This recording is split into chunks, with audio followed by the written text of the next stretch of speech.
Прывітанне, сябры, з вами Яніна і вы на канале Дзікае паляванне. Мы працягваем распавядаць пра злачынцаў, якія часова акупавалі нашу радзіму Беларусь. Сёння я хочу распавесці пра ўдзельнікаў адной гучнай і брыдкай справы, якая стала моцным ударам па беларускай незалежнасці, а менавіта знішчэнне парталу Тутбай. Для тых, хто жыве ў Беларусі, відавочна і зразумела, якую важную ролю адыгрываў гэты рэсурс. Гэта была не проста старонка з навінамі, а цэлая экасістэма, якая аб'ядноўвала краіну і грамадства ў адзінае цэлае. Нават рэжым калісьці прызнаваў існаванне Тутбай, ужываўся з ім, што ішло грамадству толькі на карысць. Але рэпрэсіі 2020 году і пазнейшыя паставілі на гэтым крыж. Паступова незалежныя медыя знішчаліся, журналісты траплялі за краты. Было зразумела, што рана ці позна прыйдуць і за галоўным медыя Беларусі. У кагосьці цяплілася спадзяванне, што не здолеюць рубіць з пляча тое, на чым трымаўся інфармацыйны суверэнітэт краіны. Але ў манкуртаў рука паднялася і дрэва зрубілі. Я не буду ўдавацца ў дэталі справы, якую скляпалі нашчадкі НКУ і гестапа.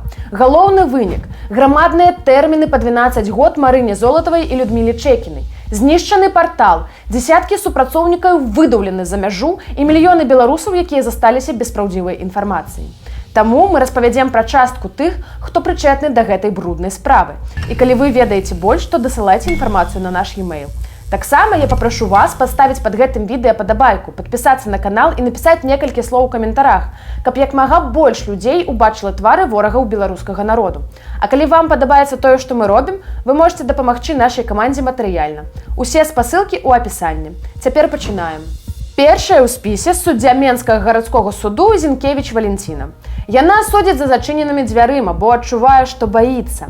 Актыўна ўдзельнічае ў палітычных справах. Так, яна прысудзіла 4 гады калоніі былому памочніку пракурора Яўгену Бабаку. Яшчэ па 4 актывістам, абвінавачаным у арганізацыі друку улётак.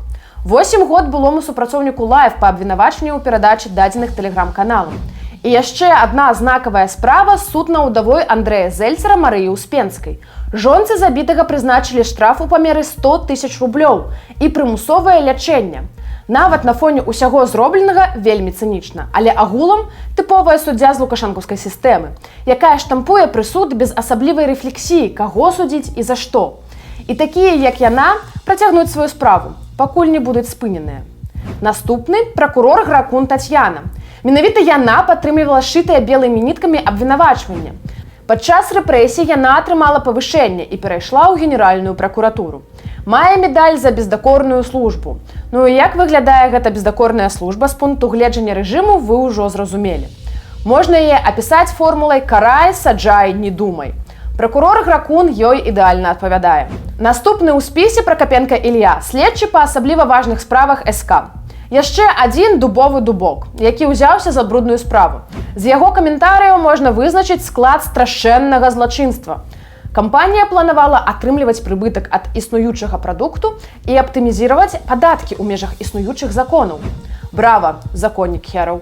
Важна адзначыць, што адкрыта каментаваць гэтую справу вырашылі адзінкі са шматлікай следчай групы, што вядзе да простага выніку. Пракапенка – дурак, які хоча ўзняцца па кар'ернай лесвіцы праз палітычныя справы. Сумна, але гэта і ёсць сутнасць лукашэнкаўскай вертыкалі. Яшчэ адзін бравы следчы ў справе Тутбай – Даліннік Дмітрий. Ён быў кіраўніком следчай групы, але выніку сваёй працы не дачакаўся. Сеў за хабар.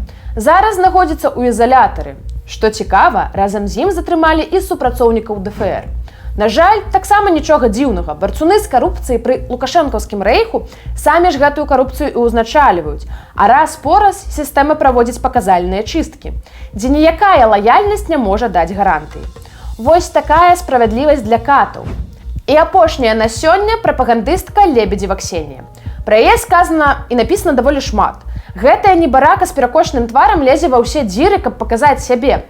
Але, на жаль, для яе паказваць не тое, каб ёсць што. Усе яе калегі, як былыя, так і дзеючыя, адзначаюць, што Ксюша тупая, як корак, і вельмі любіць вогненную ваду. Гэта добра заўважна па фільму, які яна падрыхтавала да абвяшчэння прысуду. Прадукт слабы, нават у параўнанні з БТшным узроўнем. Выказваліся такія геніяльныя ідэі, што асвятленне падзей Еўрамайдану было падрыхтоўкай да пратэстаў 2020 году. Ці што журналісты наўмысна правакавалі фінансава-валютныя крызісы. І яшчэ шмат іншай дурнаты. Што тут можна сказаць? Піць трэба меней. А калі сур'ёзна, то саўдзел у прапагандзе таксама з'яўляецца злачынствам, за які непазбежна будзе адказнасць. А пакуль гісторыя помсты. Беларускі рэжым рэгулярна брэша і маніпулюе, абвінавачвае журналістаў, якія сумленна выконвалі сваю працу ў распальванні варожасці. Хаця на што ператварыліся дзяржаўныя медыа, усім добра вядома. Часцяком БТ, СТВ, ЖС і іншыя небеспадобна параўноўваюць з радыё «Тысячы холмоў». Мы ўжо распавядалі гісторыю, але, як ні дзіўна, нядаўна пачаўся суд над адным з яго кіраўнікоў і саўарганізатарам генацыду Фелісьенам Кабуга. На пачатку 90-х ён быў буйным бізнэсоўцам, цесна звязаным з кіруючай вярхушкай і цалкам падтрымліваў намеры на забойства Тутсі для абароны ўлады хуту. Напрыклад, Кабуга прафінансаваў пастаўку партыі амаль у 500 000 мачэт, асноўнай зброі генацыду. Таксама ён шчодра спансаваў дзейнасць радыё «Тысячы холмоў», а прапагандысты пасля сведчылі на судах, што ён быў генеральным дырэктарам і прадстаўляў інтарэсы станцыі. Вынікі ягонай справы падлічылі даследавальнікі. Там, дзе радыё прымалася добра, адсотак забойстваў быў вышэйшы, чым там, дзе лавіла кепска. Вось такая арыфметыка коштам у жыццё тысяч людзей. Калі рэжым хуту быў зрынены, то Фелісьен Кабуга, як і шмат другіх удзельнікаў генацыду, збеглі з Руанды. Яго пошукі зацягнуліся на 26 год.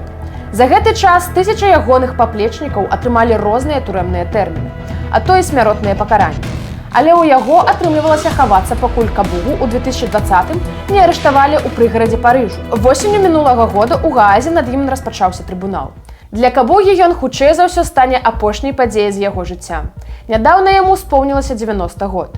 Але гэта важны паказчык таго, што злачынцы і мярзотнікі атрымаюць сваё, нягледзячы на мінуючы час.